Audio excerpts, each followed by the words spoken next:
بسم الله الرحمن الرحيم. سلامي خواهی پروردگارتان لسر به مسلمانان لهر شوێنێکن. پێغەمبەری خوا صلی الله عليه وسلم ئەفەرمێ هەر کاتێک گوێتان لە دەنگی کەلەشێر بوو فەسئەلوا الله من فضله.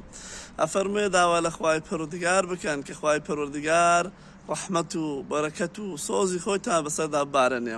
چونکە لەو کاتەی کە دەنجی کەلەشێر دێ لەو کاتەیدا کەلەشێر مەلایکەتەکانی خوای پەروەردگار ئەبینی کە ئێمەش ئەگەر لەو کاتەی دوعا بکەین و داوا لە خوای پەروەردگار بکەین ئەو مەلایکەتانە ئامینمان بەوەکەن.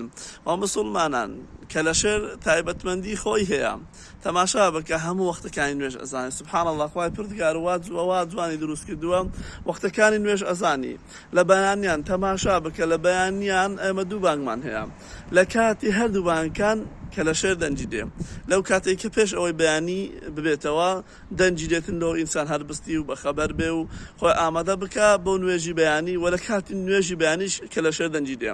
و لە کاتەکانی دیکەش خوای پەروەردگار ئەو هافێری کردووە کە ئەگەر شەو درێژ بێ یان کورد بێ ئەو دەزانیتن و لە وەختی خۆی دەنجی دێتن.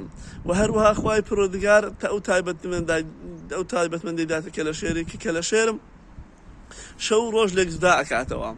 تەماشا بکە جاروێ شەو درێژە جاروێ ڕۆژ درێژە کەلەشێر لێی تێک ناچی. هەموو وەختەکان خوای پەروەردگار بە جوانی و بەڕێکی دروستی کردووە و وەختەکانی بەباشی ئەزانیم.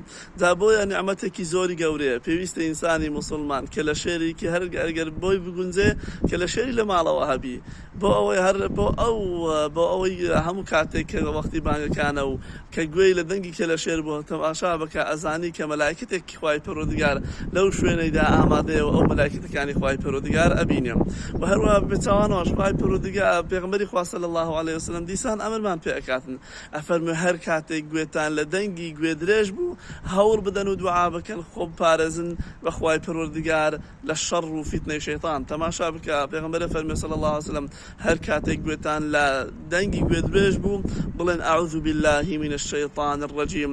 ئەوە بۆچیە لەبەر ئەوەیە لەو کاتێکدا گوێ درێژ شەیطان ئەبینێ و ئینسانەش هەر شوێنێک شەیطانی لێبوو پێویستە لە خوای پەروەردگار بپارێتەوە و خۆی بپارێزی بە خوای پەروەردگار لە شەیطانی لەعین بۆ ئەوەی شەیطان تووشی وەسوەسە و تووشی گوناه و تاوانی نەکا.